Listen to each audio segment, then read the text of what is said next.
Examen de passage pour les candidats aux prochaines municipales. La CENI entame donc la prochaine étape de la marche vers les urnes. Plus d'1 milliard d'individus croupis dans la faim et la misère contre la pauvreté et son corollaire de privation. Le monde entier dit non aujourd'hui. À l'unanimité, il est convenu d'agir contre le phénomène. Puis, aux États-Unis, c'est l'événement de ces dernières 24 heures. Deuxième face-à-face entre Obama et son rival politique. Attendu au tournant, le président sortant a plutôt tiré son épingle du jeu. Voilà qui fait la une de l'actualité en ce jour. Bonsoir, merci de nous suivre. Bientôt, vous aurez la liste officielle des candidats aux prochaines municipales. Pour le moment, l'heure est à l'examen des listes. C'est une lourde mission qui va mobiliser tous les démembrements de la CENI à travers le territoire national. À l'issue de la première journée, tout se passe pour le mieux selon notre équipe de reportage, Yacouba Gamene et Sié Sylvestre Da. 3 jours, c'est le délai imparti au démembrement de la CENI à travers le territoire national pour examiner et valider les dossiers de candidature des 81 partis et formations politiques en lice pour les élections municipales du 2 décembre prochain. Les commissions ad hoc, composées des représentants des partis et des commissaires de la CENI, sont en travaux depuis le mardi 16 octobre dans le respect des différents ressorts des structures décentralisées. Ici, dans l'arrondissement numéro 5 de Ouagadougou, siège de l'ancien arrondissement de Bogodougou, 2 sous-commissions sont mises en place par la commission électorale indépendante d'arrondissement pour l'examen des 26 listes. Chaque sous-commission a eu ou aura à travailler, à faire des propositions de validation sur 13 parties. Voilà. Actuellement, une des sous-commissions a fini. Elle va faire des propositions à la plénière qui va probablement se retrouver dans l'après-midi pour procéder carrément à la validation. À l'arrondissement numéro 4, ex-arrondissement de Nongormansom, 23 dossiers sont sur la table de la commission électorale indépendante d'arrondissement. Et après 2 jours de travaux, l'heure est à la lecture du procès verbal de fin des travaux. Nous avons pu hier concocter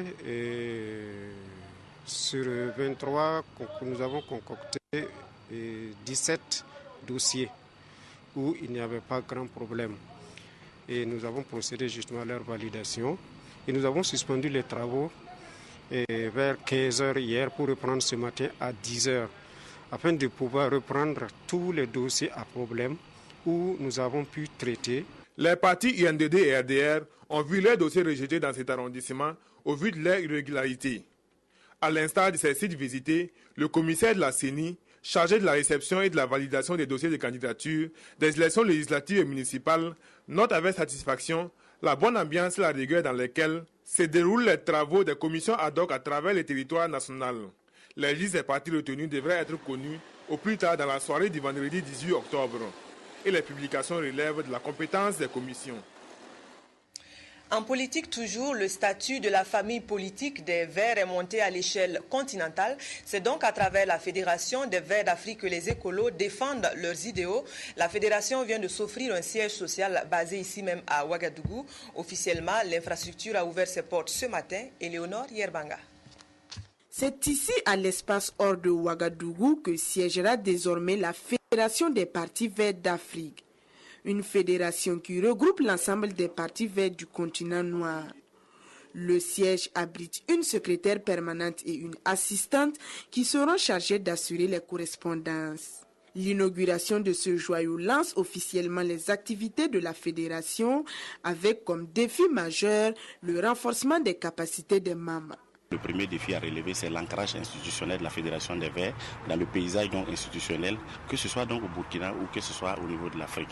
Ensuite, nous sommes en train de passer donc à une autre phase qui est le renforcement donc des capacités de nos membres pour permettre justement à nos membres de faire des propositions qui vont dans le cadre de l'écologie par rapport aux différentes politiques, que ce soit économiques, sociales et culturelles. Déjà le 19 octobre prochain, les partis verts de l'Afrique de l'Ouest se réuniront à Niamey au Niger pour une Assemblée générale. Toute une journée pour rejeter la pauvreté et son corollaire de privation. La mobilisation s'est faite à l'échelle mondiale et le Burkina n'est pas en reste. À ce jour, les chiffres attestent de 1 milliard d'individus sous le joug de la pauvreté.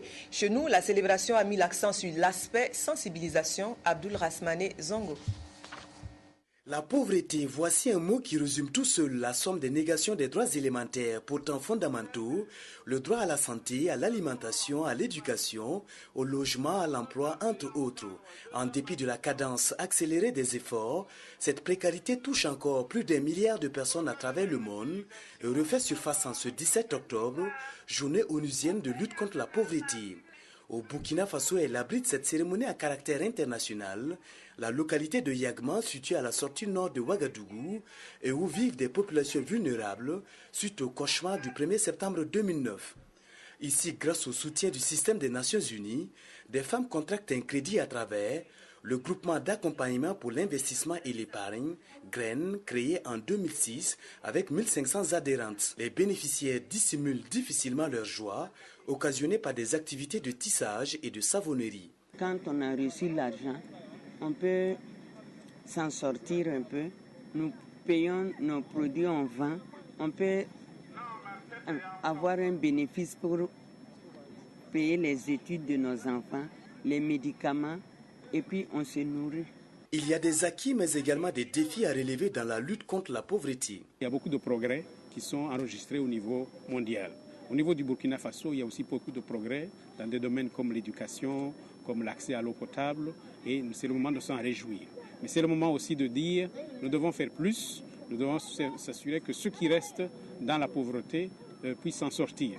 Parce que la pauvreté, c'est le terreau de l'instabilité, de la crise sociale. La lutte contre la pauvreté doit rester dans l'agenda du développement. L'objectif à terme de ce combat de longue haleine contre la pauvreté est d'offrir plus de dignité aux pauvres. Faim et pauvreté, c'est un peu comme les deux faces d'une même médaille. Le plus souvent, l'un n'est jamais loin de l'autre. Peut-être un atout pour les acteurs engagés dans la lutte, vaincre la pauvreté pour éradiquer la faim. Vu de notre pays, l'on mise sur la protection de l'environnement pour y arriver. En cela, le projet de la muraille verte offre des signes d'espoir. Sié Sylvestre Da. À Ouagadougou, la société civile du Burkina accueille les organisations de la société civile des différents pays africains pour une réflexion autour de l'initiative Grande Muraille Verte pour le Sahara et le Sahel. L'initiative se veut un guide pour lutter contre les effets néfastes de la désertification et de la dégradation des terres.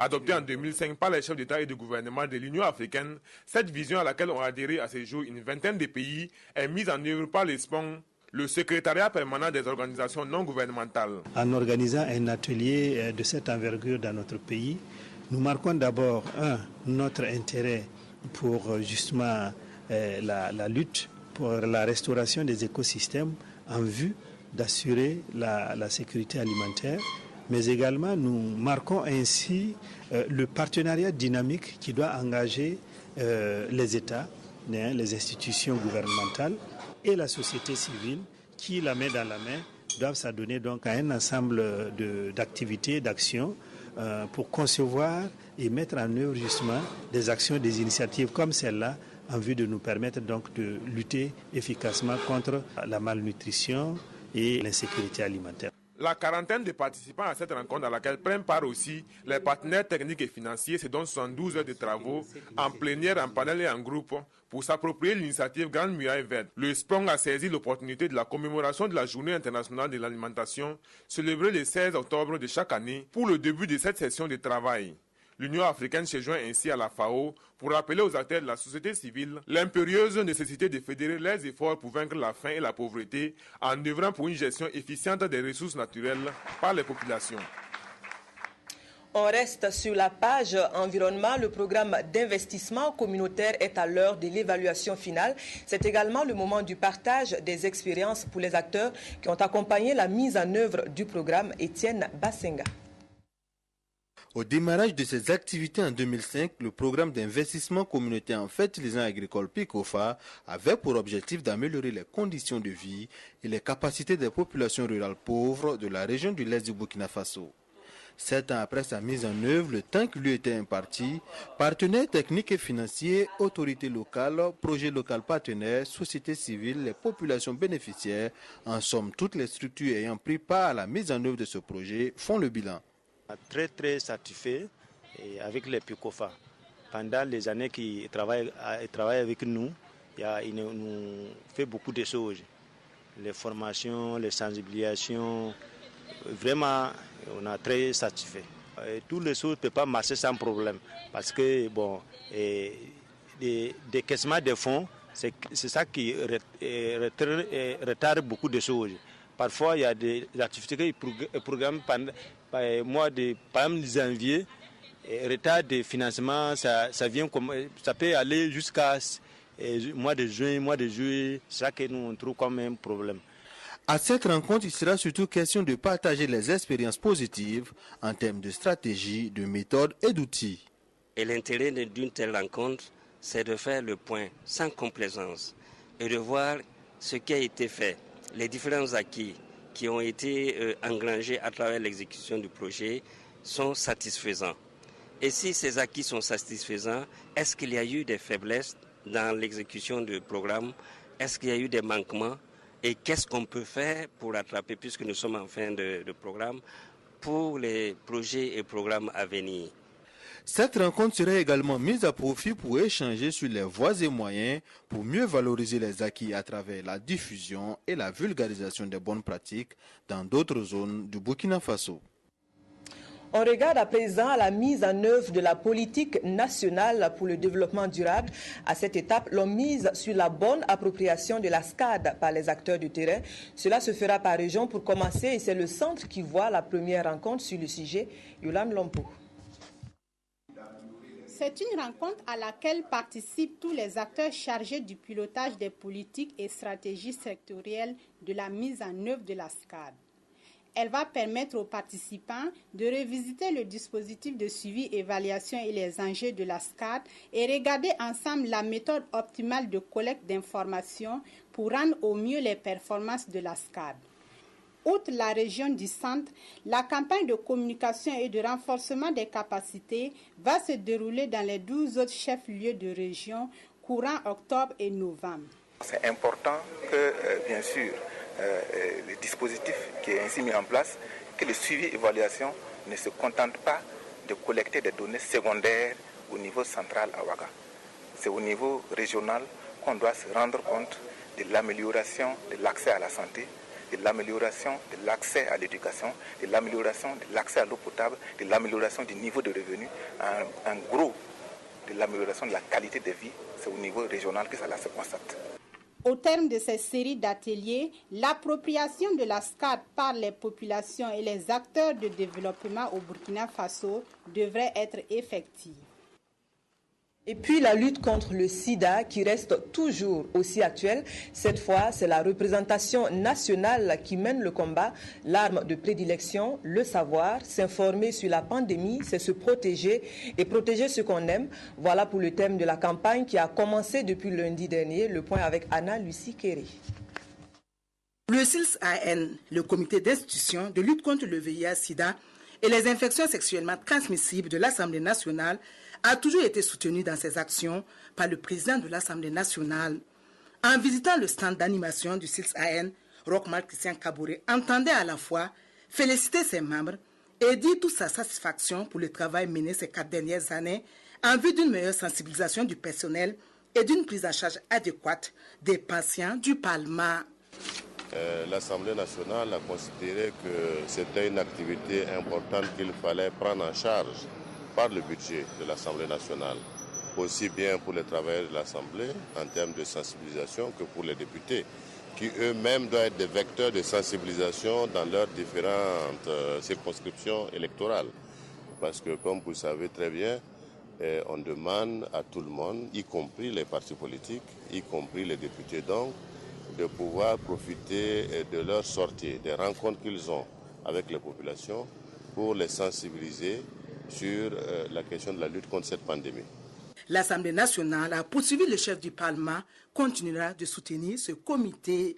La coordonnatrice du comité d'institution de lutte contre le VIH-Sida et les IST, les infections sexuellement transmissibles, a, au nom des agents, témoigné sa gratitude au président Roch-Marc Christian Kaboré. Ça fait chaud au cœur de recevoir la visite du président de l'Assemblée, qui est en même temps le président du comité d'institution de lutte contre le sida. Ça témoigne de l'intérêt que le président porte à la lutte contre le VIH-Sida au sein de l'institution. Nous sommes en fin de législature.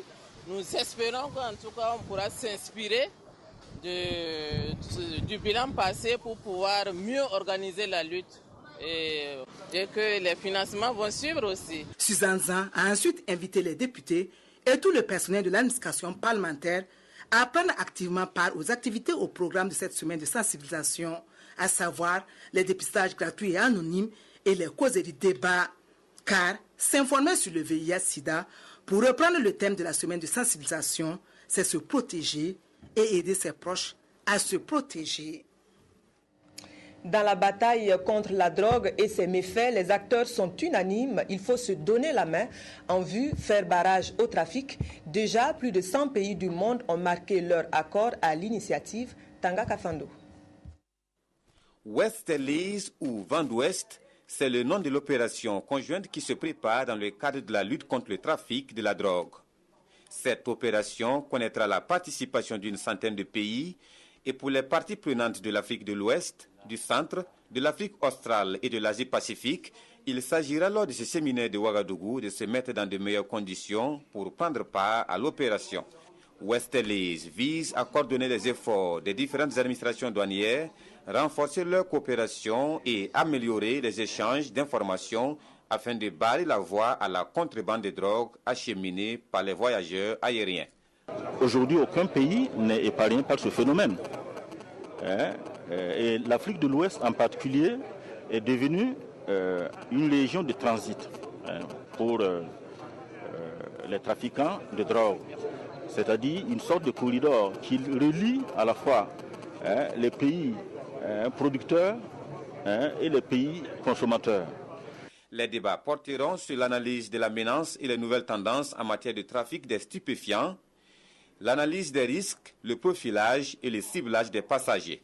L'opération sera lancée en décembre prochain sous la conduite de l'Organisation mondiale des douanes. Cette formation prendra 5 jours et est placée sous le parrainage du Fonds de coopération douanière du Japon. Les préparatifs de la fête de l'indépendance se déroulent bien. Le comité d'organisation poursuit la tournée d'information et de mobilisation en vue du 11 décembre. À présent, c'est SIA dans les Hauts-Bassins qui accueille la délégation. Le point de Sanoua, Christine Koulibaly. Après un rendez-vous manqué, le comité régional d'organisation des festivités du 11 décembre à Koudougou veut assurer à l'événement une réussite totale. Un défi qu'il entend relever en comptant sur la mobilisation et l'engagement des fils et filles de la région du centre-ouest. C'est pour effectivement informer, expliquer, sensibiliser et mobiliser les populations de la région du centre-ouest partout où elles se trouvent pour plusieurs raisons. D'abord, l'impact socio-économique donc de cet événement est extrêmement important pour les populations, que je pense qu'elles doivent s'y intéresser partout où elles se trouvent. Deuxièmement, le fait de décider à nouveau que ces festivités se passeront à Koudougou, je pense que c'est une haute estime pour ces populations et en l'occurrence un grand hommage pour le premier président de notre pays. J'ai nommé donc Maurice Yameogo. Nous attendons leur adhésion, leur pleine adhésion.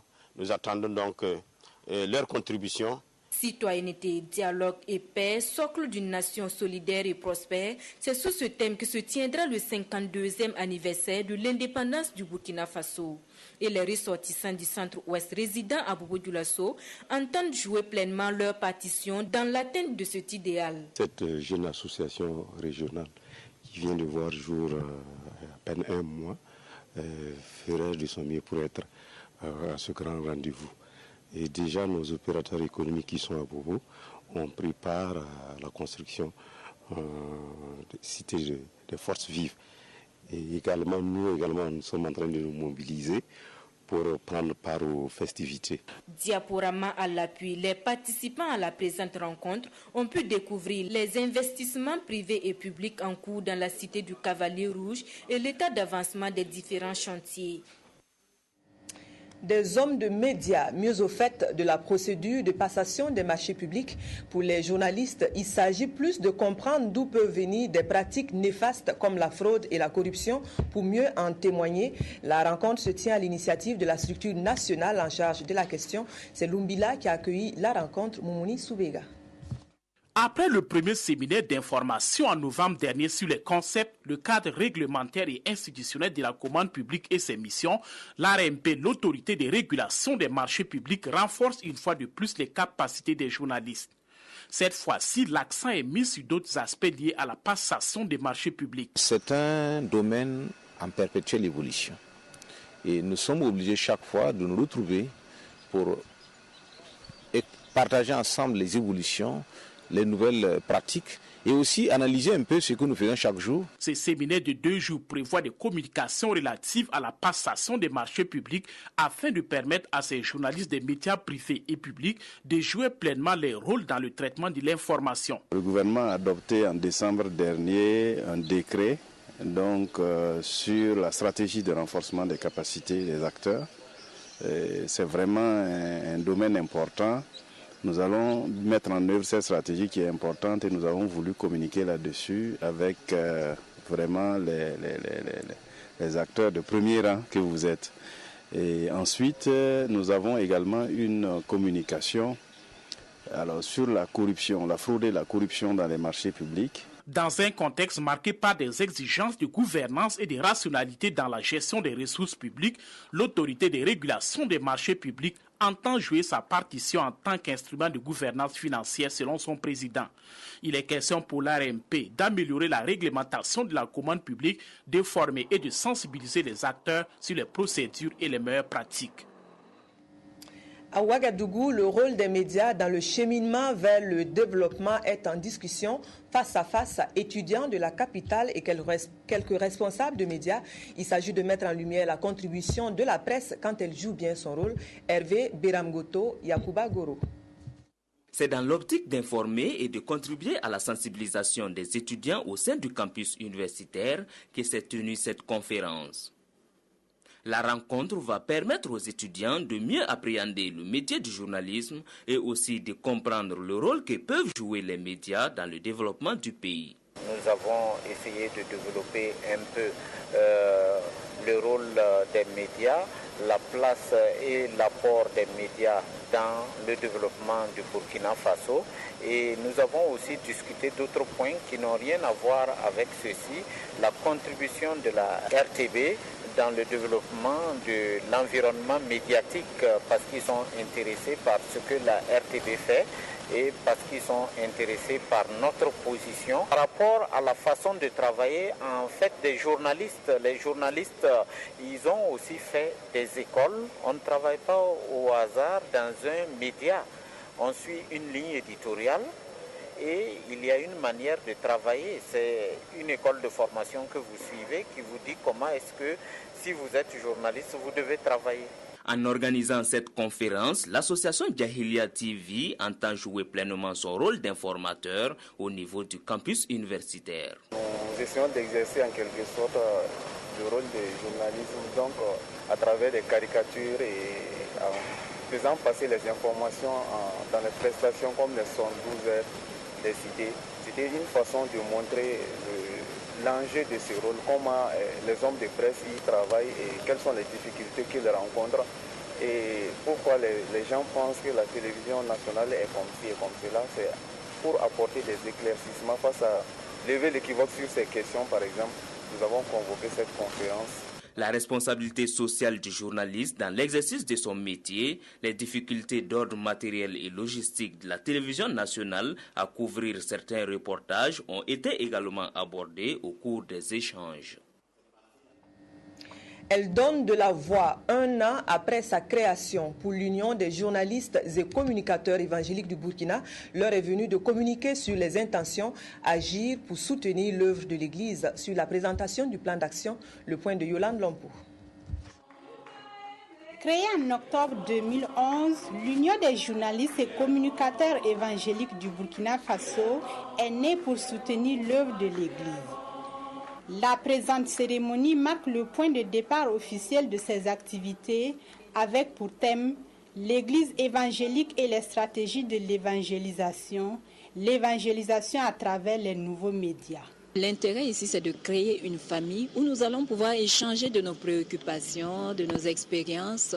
Et vraiment, c'est d'abord créer un corps uni et pouvoir échanger nos expériences et participer à l'édification du corps de Christ. Nous allons mener des activités, des conférences, des enseignements, et échanger avec d'autres groupes comme l'UCAP. Dès sa création, l'UJCEB a contribué activement à rendre visibles les activités commémoratives du cinquantenaire de la Fédération des Églises et Missions évangéliques du Burkina Faso. Et pour le président de la FEME, elle ne pouvait pas mieux naître. Nous sommes déjà assurés que l'UJCEB a pris le bon chemin et l'UJCEB a vraiment vos bénédictions et votre soutien. Et c'est un encouragement pour nous tous et nous sommes heureux. Nous voulons une communication saine, juste et une communication qui ne crée pas de problèmes sociaux, mais une communication qui rassemble. Conscient du soutien des autorités de l'Église, le nouveau bureau a 3 ans pour faire ses preuves.